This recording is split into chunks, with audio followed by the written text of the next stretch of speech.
Hi,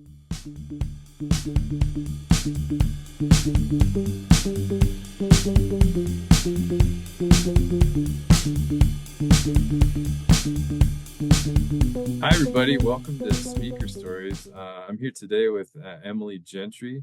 Emilie was our speaker last Tuesday at our luncheon. She gave a great talk on geothermal workflows and kind of all the data that goes into the workflows and subsurface models. Normally, we do this kind of before the speaker luncheon happens, but this time we kind of ran out of time and kind of use this as a way to kind of close the year and say thanks. But this is, I think, going to be a good opportunity to get more information on geothermal and kind of plug becoming a member of RMS SCPM. Most of our speakers' luncheon talks are recorded and uploaded to the web, but you can only access those if you're a member of RMS SCPM. So you'll be able to see a recording of Emilie's talk if you become a member, or if you already are a member, by going to rmsscpm.org. Emilie, thanks so much for being here. How are you doing today? I'm doing great. Thanks so much for having me. I'm excited Well, to share part of my journey. yeah. We're excited for you to be here and to kind of share your experiences. So, first of all, let's start off. Where are you from? I am from all over the place. I grew up in an oil and gas family, so moved around quite a bit. Originally from Wyoming, so back back closer to Rocky Mountain home. But I also lived in California for a little bit and Texas several different times. Okay. So, and did you have family members who were geoscientists, or how did you get into the geology part of an oil and gas? Yeah, I think my dad wanted to be a geologist, just didn't know it existed. So he's a chemical engineer, worked his whole career for Chevron. And when I was looking at what I wanted to do in college and with my life, my parents suggested geology. And I was like, have you seen Jurassic Park? And have you seen how nerdy those people are? I was like, no, we're not doing that. But I took a course in high school, was kind of forced to do it, and I loved it. And so that was kind of the first introduction to geology being a career choice. I think it's always been kind of part of my background growing up in Wyoming. I was always digging in the dirt, which is why my parents kind of had pushed me towards looking into geology. So after I took that class in high school, I went on a high school like field camp in South Dakota. No, The wow. South Dakota School Band. Yeah, they do exist. They're a great opportunity for high school students. I thought it was so cool. People were getting paid to camp Yeah. and look at rocks. So with that, after that, I was like, okay, I'm set. I want to study geology, and at that time, only knew that energy was kind of the route to go. So went to University of Texas at Austin, and had a great education. Loved University of Texas. With that, got into oil and gas. Just naturally fell in, and after after I finished my bachelor's, already had signed up to go to my master's in at Colorado School of Mines. And in between, I studied abroad in Iceland. So that kind of opened the door to a different side of energy that Oh, wow. I kind of went all around with my career. Okay. So when I'm going to back up a little bit. So when you entered the University of Texas, were you a geology major, or did you know that you wanted to go right away into and that be your Yeah, okay? I was one of the rare ones that knew from the get go I wanted into the geology program, started out in the geology program.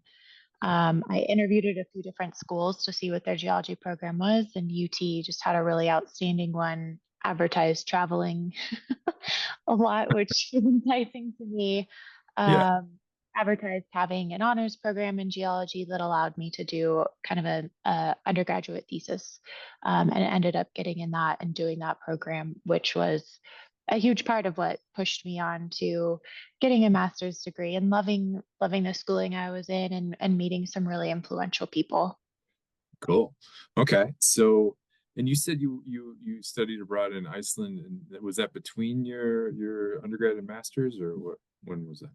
Yeah, so it's not your typical study abroad program. My one regret of undergrad was not studying abroad, which most geologists will know is just difficult to fit into a curriculum and still Yeah. graduate on time.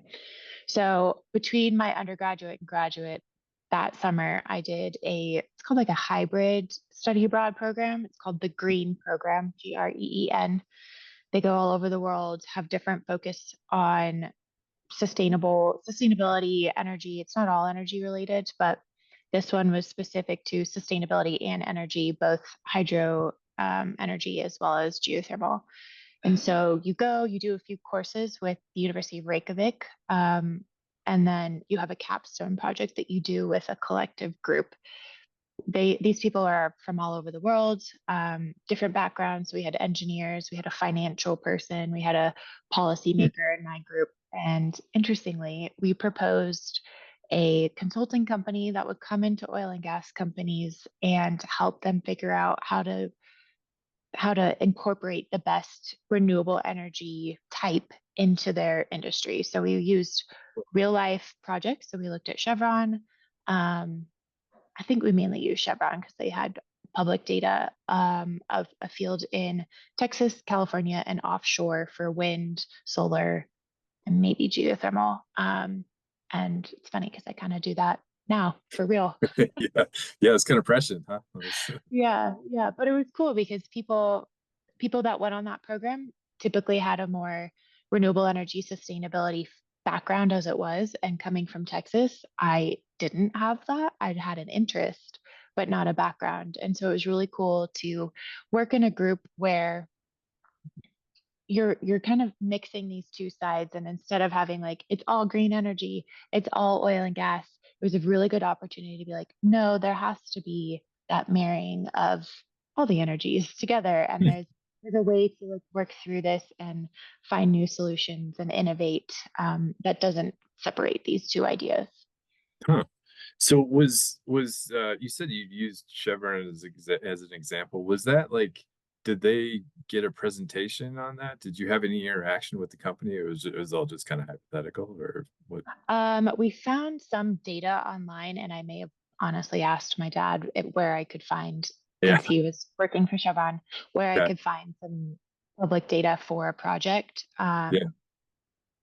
The company itself was not tied in closely, but I will say, like, as a capstone project with a university and with a program, we did have people, professors, energy professionals helping us kind of navigate these things because a lot of, I was one of the oldest coming out of undergrad. So a lot of people were very new to this idea of interacting with the energy industry.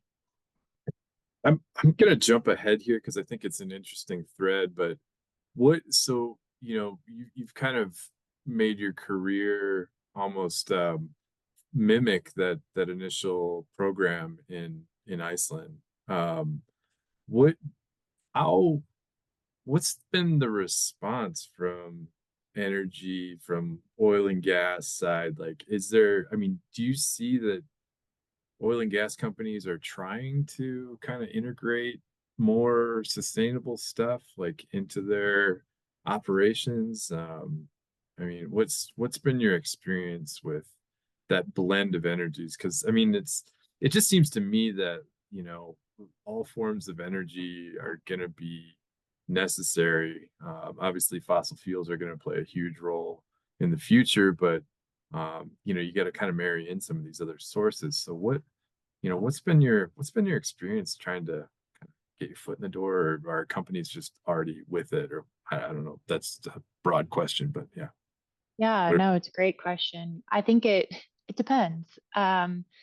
The smaller companies, I would say, yeah, there is a lot more interest and push to get into renewables of whatever sort that is, carbon storage, geothermal, solar.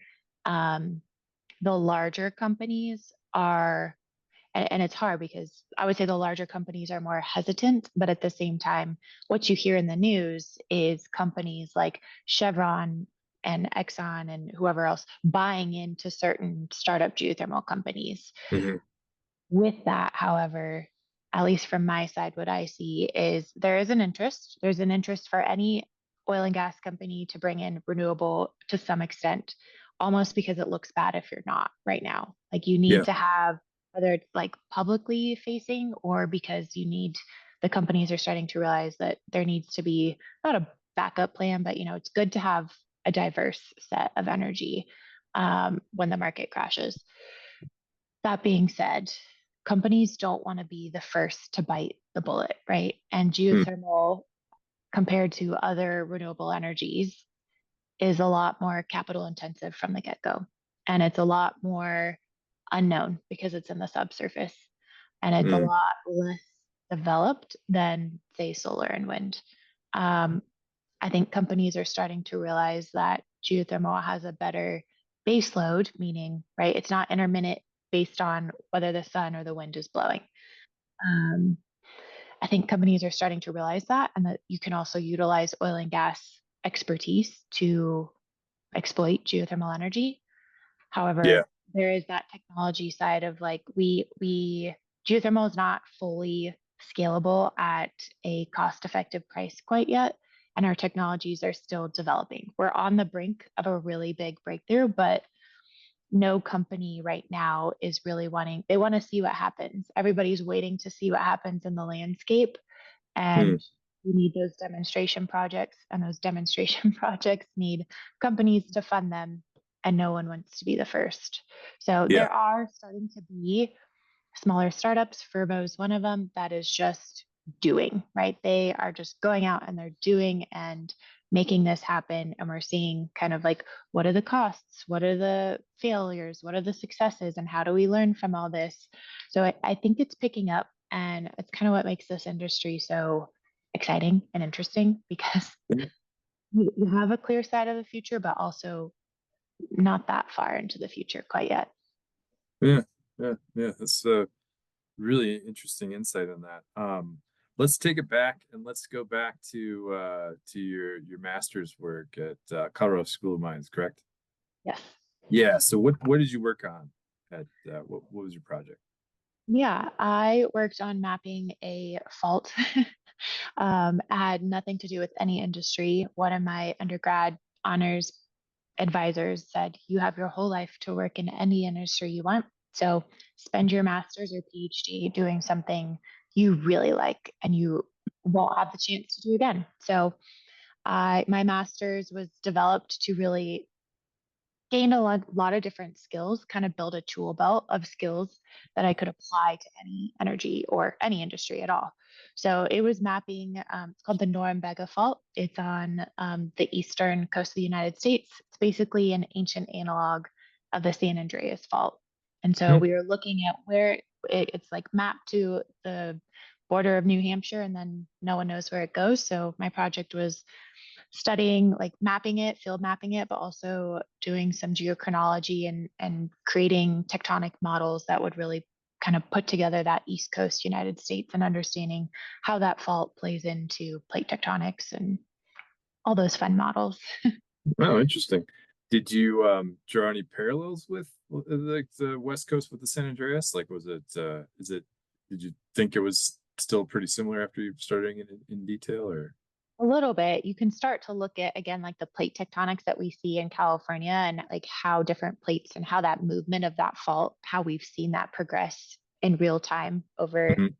several years, several hundreds of years, Yeah. versus now this fault isn't active. So we can start to piece together like, oh, do we see similarities in how these small portions of faults and plates might move similar to what we see active in California? And that was like a larger project of my advisors, was piecing together the kind of East Coast plate tectonics and linking it to overseas and Morocco and all this cool stuff. Cool. Yeah, Hmm. Yeah, that yeah, it was sounds like fun. fun. So it was heavy on mapping and metamorphic rock geology and geochronology, and again building that tool belt of different skills, which was my goal as a master's student, to like get a little bit of modeling, get a little bit of laboratory work, get a little bit of field work, and build all those skills out. Yeah, sounds like a great project. Um, and then So after master or graduate school, then did you go right into industry? Yeah. So at the time, after studying abroad and then doing a 3-year master's, I knew I wanted to go into geothermal. It was difficult. I graduated my master's in 2018 and had talked to NREL, had talked to USGS, several different professors at mines, as well as, I mean, globally, I was looking at maybe a PhD in geothermal, and it was just hard to find anything. There was not a lot of funding for geothermal, especially in a career in geothermal. Hmm. NREL was like, you can go to the Philippines and get a job. And I was like, well, I have a job offer in Denver. Yeah. So I joined Encana, now Oventive, and worked there for 2 years. Started out in the development team and then went into reservoir characterization, which is much more kind of what my background and interest was in. And my whole plan with that was, even though I was going into oil and gas when I wanted geothermal, so many people, even in 2018, who were in geothermal had a background in oil and gas. So I knew it could be a stepping stone into the geothermal industry, get really good training from an oil and gas company, and then be able to, at some point, step out and find a job in geothermal. So that was my plan. Okay. I worked at Oventive for 2 years, and then COVID hit and went through the layoff and got laid off. Mhm. And so with that, I mean, my original plan was to work there for, I don't know, 5 years and get the training and step out maybe, Yeah. which is hard to do to step out of a good job. So I was a little bit just forced out of that. And luckily, COVID also brought in that energy transition time that the whole Hmm. energy industry was going through. So spent about 18 months job searching, but with that, knowing that there were no jobs with COVID being really opened and offered, I networked like I have never networked in my life. There were lots of online conferences, online presentations for free, a lot in the energy and energy transition space. So anyone that spoke about geothermal, I would contact them individually. Hmm. Yeah. Okay. People are probably annoyed with me, but I would contact them individually and just say, like, I just want to learn about the industry. I want to pick your brain. How did you get in? What do you do? What are you interested in? Where do you see the industry going? And so I talked to a lot of people. I didn't end up getting my current job that way. Current job just was an opening that I found and applied to. Um, but I even did some like machine learning projects with geothermal with partners that I just met during COVID times online. Hmm. Fun. I made a poster and submitted that to one of the geothermal conferences based on that machine learning project. So really took that time just to build my own knowledge and expand my network. By the time I got into the industry and went to my first geothermal conference in person, I knew a lot of people. So it all worked out in the end. Yeah. Well, yeah, and it sounds like you kind of, almost, I don't want to say like it was a good thing that the pandemic and the layoff and all that, but it sounds like you kind of molded that into a good thing and maybe accelerated your plan, but you didn't just you didn't just hang out and wait for it. You got proactive about it. I think that's Yeah, that's a good message. Yeah. Yeah. it was Because it was a blessing in disguise for sure. And once you, I feel like if anyone has this sort of like a career goal or a goal for their life and you actually like, and it's a passion of yours and that actually comes to fruition, it was a really cool feeling. And it still is a really cool feeling to like be in an industry that I've been dreaming about for years. yeah, yeah, that's a great success story. Um, Yeah. so maybe tell us a little bit about what you do at Tavera. Yeah, so I am our senior geothermal geoscientist. Tavera, kind of to give a step back, we are a subsurface geoscience and engineering company that works in the energy transition space. So people may have heard of us before as PetroLearn. We recently rebranded in the last, I don't know, year and a half or so. PetroLearn started out as a geomechanics training company. So our CEO is a geomechanics specialist and is quite well known for that. And so I think when right before COVID hit, he started to get into this energy transition space and noticed how geomechanics is important in really energy space in general, not just oil and gas. Geothermal wells need it, carbon storage needs geomechanics as well. And so that really kind of opened the door to expanding the company. So now we do anything from hydrogen to energy storage to carbon storage, um, geothermal, obviously. And then we have two sides of the company that breaks that down even further. Of we do technology development.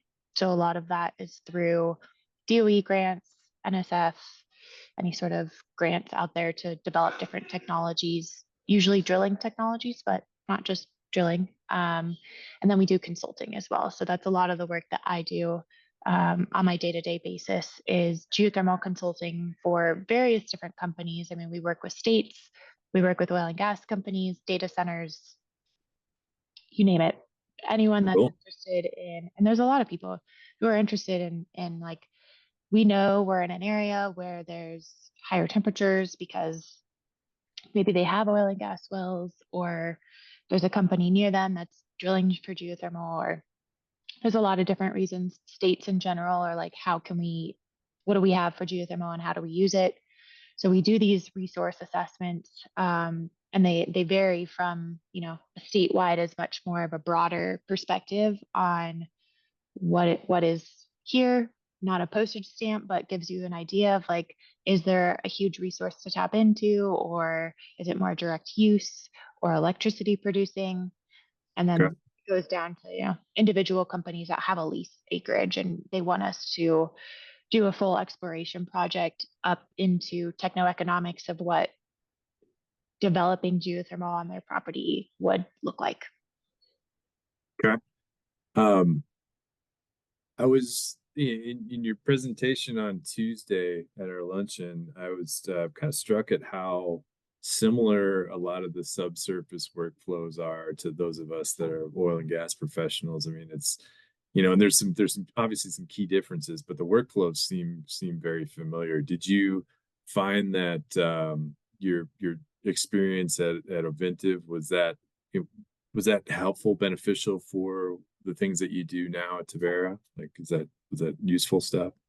Absolutely. Yeah, Yeah. it goes very hand in hand. I think the difference and where the challenge comes in is like the skills are the same, the techniques are the same. We do play fairway analyses. We use similar approaches to correlating well logs, creating 3D models, Hmm. looking at our subsurface reservoirs, characterizing the reservoir, looking for permeability, porosity, all those things. The reservoir engineering is very similar.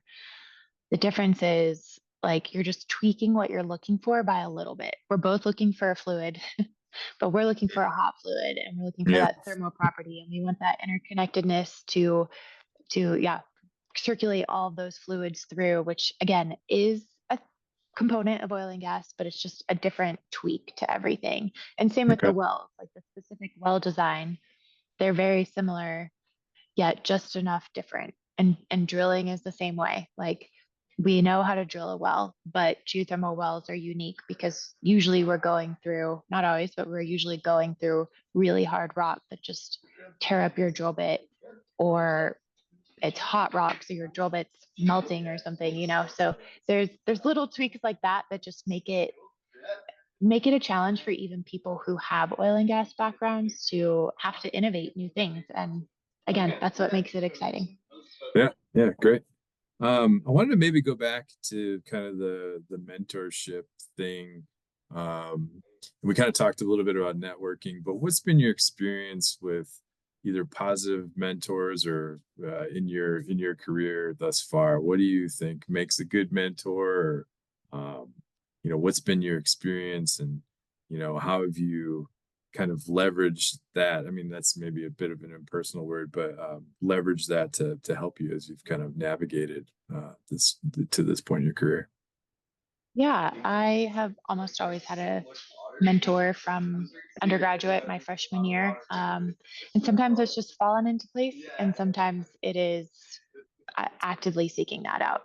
So Okay. my first mentor was my first year of undergraduate, just met met someone in the hall. She was in the honors program, and I wanted to get into the honors program. And I talked to her, kind of used her as a guide of like how I should be going about my first 2 years of college in order to get into that honors program. And she is still a very good friend of mine. She is still somewhat of a mentor. So yeah, that was a really unique and special um, example of mentorship. But I think in university, for any students that are listening, like your professors, get to know them really well because they are some of the best mentors that I have had. Even still, there's ones that I see here and there at conferences, and they're your biggest supporter, and they have seen a lot of different things. Like I said, the one gave me suggestion to do what I want for for a master's project, and it Yeah. worked out well. So yeah, I feel like some of my closest connections were actually from university, and those were great start to mentorship. And then since then, more in my career, I feel like through work, I have always had some sort of a mentor, sometimes less of a chosen mentor, but just like my manager or something at work, right? Hmm. More recently, as I like progress into my career, have sought out mentors to help navigate how I want to steer my own career. Being in a newer industry too, I thought that it would be helpful to have someone to kind of just be a support, but also to talk to and understand what they know about the industry if they've been in it longer. So with that, I recently chose a mentor probably about a year ago. And that process looked a lot of just like who do I see at conferences that is active, who looks like they are energetic and would want to mentor someone, or is in a position that I would want to get to. There, I kind of selected someone specifically that's like at a level that's not way above me, but is at a level that's like more leadership, more technical work than I am currently at. So it's a good like in between of like a CEO or something, right? Gotcha. Um, and so just reached out to her and said like, hey, would you mentor me? And that relationship is really dependent on like how I want it, according to her. You know, some mentors are going to be different, but she was like, this, we can meet once a month, we can meet once a year, whatever you want. We can talk about whatever you want. And I think a good mentor is going to give you that flexibility, but also give you some guidance. So when I've asked her, like, I don't know what to talk about, she's like, well, let's do some goal setting. And I have a, a template of a PowerPoint that I use for goal setting and for 1, 3, 5 year. And so that's kind of what that mentorship is really useful for is like, how do I start thinking towards my career in the future and Yeah. now, which is not something I typically do. I should, but and also just a nice face to have when I go to conferences and meet with her and have a discussion in person. I will say organizations are another really good place to get mentorship. So I am a part of a few different organizations. The main one, and I am a board member of it, is Women in Geothermal. It's WING, WING.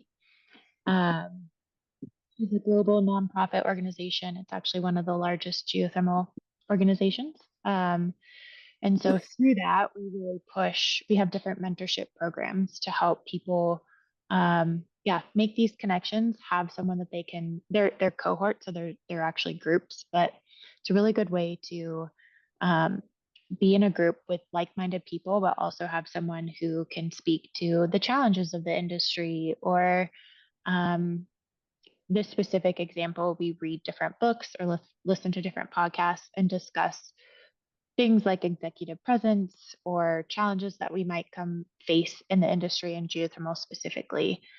So they're a great place to start when you're looking for mentors as well. Cool. So if I can maybe sum it up in a few words, but it seems like kind of being intentional about it and being proactive and joining groups like Wing has really worked for you. Is that a fair statement? Yeah, yeah, exactly. And I think the outcome is it helps push your career Yeah. Even if you think it's just like a friend that you're meeting with, I think it pushes your career, it pushes you to invest in your career more than you think you might be currently. Yeah. Yeah. And you never know how much you need your network until you need it. So it's good to Right. build it. Yeah. Yeah. So that's great. That's great advice. Um, okay. Well, why don't we talk about what's your favorite rock or mineral? I feel like I have several. The pretty shiny ones. Um, no, I spent all of my school years in metamorphic rocks, and so in my opinion, those are the pretty ones, anyways. Um, but I'll say kyanite. My dog is named Kaya after kyanite, and Nice. um, yeah, it's just a rare, unique mineral. It's that high pressure, high temperature, rare conditions kind of gives it a its mysterious, unique aspect to it. Love it. Yeah, love it. All right. That's great. And then I always like to ask this question about what do you think keeps you fascinated about geology? What keeps you interested in the subsurface or in the geologic world? Yeah, I think something that I always come back to, even when I was in school, this is what drove me towards my master's project, is how very simple elementary questions still remain in our world, about our Earth. And we somehow, like, we have so much knowledge, and yet there are basic questions that are unanswered. And I find that really, like, I just love that. Like, I want to go find all the answers. It makes me want to dig in, and not that I'm Yeah, the person that's going to do it, but it makes me think of, like there's such a big galaxy and there's so much left to learn, which is cool. Like, I'm yeah, glad there's a lot left to learn. yeah.